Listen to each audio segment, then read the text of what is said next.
Hello everybody and welcome back to another episode 5 I think now, of Mature Student Life Guide. And first things first, I want to apologise for there being a bit of a gap.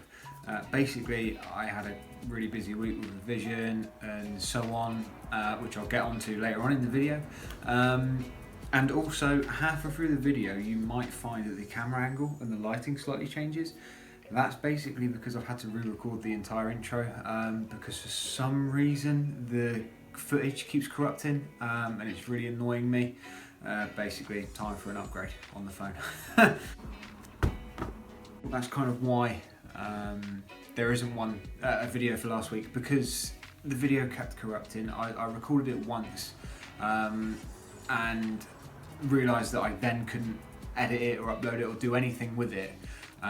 So I kind of prioritised my revision and didn't record a second video because it would have been a little bit rushed. And despite this setup, I am trying to keep the content kind of good, like kind of consistent and at a level that is respectable, basically, to be put on the internet, despite some of the other crap that is on YouTube. So to summarise what I spoke about last week, it was quite doom and gloom. It was quite negative. I wasn't feeling good about a great deal of things, and it was because everything happened at once. We went from doing the introduction modules to the proper modules, like the proper lectures, to then having an exam all within the course of a week or two, and it just became very intense very quickly, and if you weren't careful you really got left behind, and I'll touch on it in the next sort of section, me from earlier speaking, so hopefully you get the gist of what I was driving at. If not, I will probably reapproach this in next week's episode, but until then, on to me from a few hours ago. And I was annoyed that the footage was being annoying and I couldn't send it across to my computer, because I thought it was a really important thing to get out there, that everyone's going to consider dropping out, everyone's going to struggle. And like Annie said in her video, or like when she featured on this channel, that you don't fit in, you don't feel like you're a student, it's hard to get into the rhythm of it all. At least till the Christmas break, at least, and I've definitely noticing that now it's getting more intense, and I think that's why I kind of struggled to come to terms with it all, because we had an exam coming up and it was looming, and it was all anyone was talking about across any of the lectures was this exam. To put it into context, it was an hour-long, 28-question multiple choice exam about referencing a citation, which is stuff you can memorise, and it's not that hard. But the fact that we had it so soon, we've only just got out of like the induction period of all of our modules, so all, like I say, like I've been saying this whole time, it went from being like nothing to everything all at once, and that was really daunting, and it took a long time to sort of wrap my head around, and from being like really doom and gloom and considering, or not considering, but the thought of dropping out crossed my mind, to being one of the more positive ones going into the exam, just goes to show that you can't let fleeting moments of disappointment like sort of cloud your vision with regards to the working and the revision and stuff. Like I'm going to say for a lot of this sort of thing, it's that if you have a crap day at work, because this is a mature student thing, the younger guys might not get this, but we move, because it's wow, I've lost my train of thought. As if a light bulb went off, I've remembered what I was on about.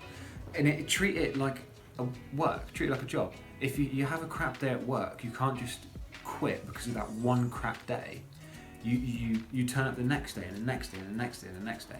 And if it's consistently crap, then you do leave. If you can, obviously. In the ideal world, you leave. But you don't just give up from one bad sort of patch, if you know what I mean. To me it makes sense, because I hated what I used to do and I had like 5 years of doing it every day and it getting progressively worse.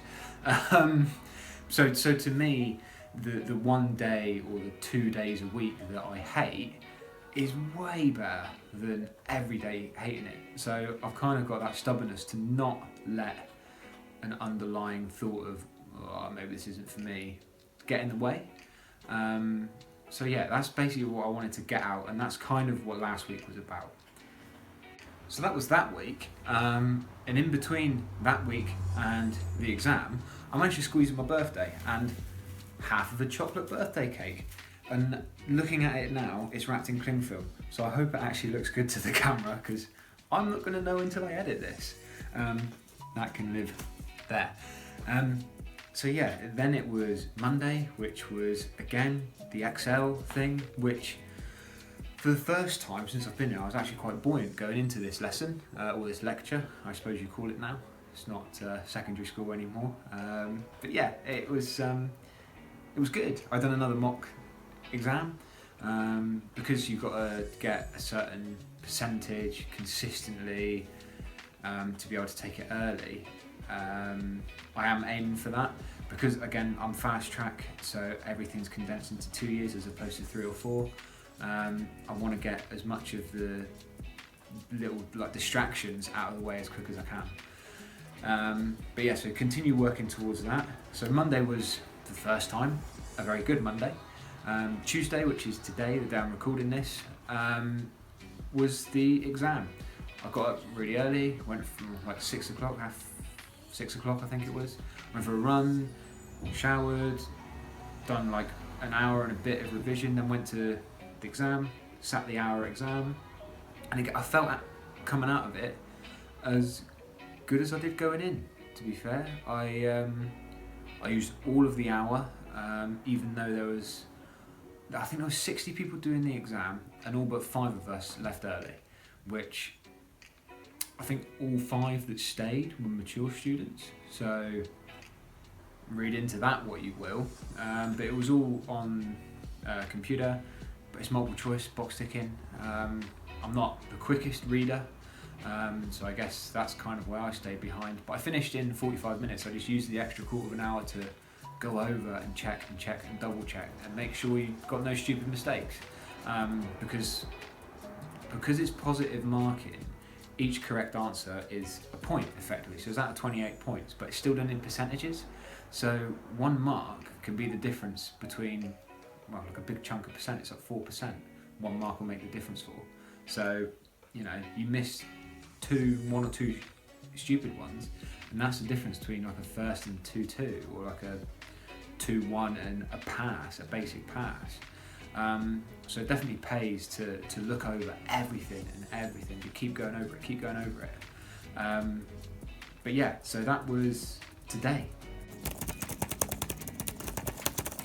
So I guess the main takeaway is what I'm trying to get at from the last week or 2 is kind of be a little bit blinkered to distractions, and you've got to feel your feelings, you've got to understand what's going on in your head. If you're thinking every day that this isn't for you, then that has to be taken into consideration. But the odd crap day here and there, you can't let it distract from the ultimate goal. And that's why my screensaver is a picture of Iceland, because for me that's my end goal. I want to get a degree so I'm more employable, so I can move to the Scandinavian countries. And that's my main motivation now, is that I don't want to go back to what I was doing, and I genuinely don't know what I would do if I dropped out of the uni now, or if I done crap and it's basically no help to me doing a degree of any form. So my motivation is the end goal, what I do once I finish, not here and now in the moment. And I'll admit, and my mates will tell you, that my way of motivation or my way of thinking is a bit skewed to the usual. But basically just repetition, rinse and repeat. All of your studying, just go over everything as much as you can. You don't have to read the massive books that I chuck on the bed for the cutscenes. You don't have to read all of them. You just have to be efficient with what you do read. make notes. I'll grab my notes for this exam. Bam, bam, bam, bam, in here. So that's basically all I took notes for, all I practiced. I wrote it out once, I wrote it out again. You've just seen the second take of me writing it out. And I just read over it until it was second nature. And I guess that's all I'm going to do from now on, is take out the main points, because it's all there for you on your internet, on your uni webpage, the exam criteria and everything. Take out of it the information that's needed, note it down, do whatever you want, and just go over it until it is stuck in there.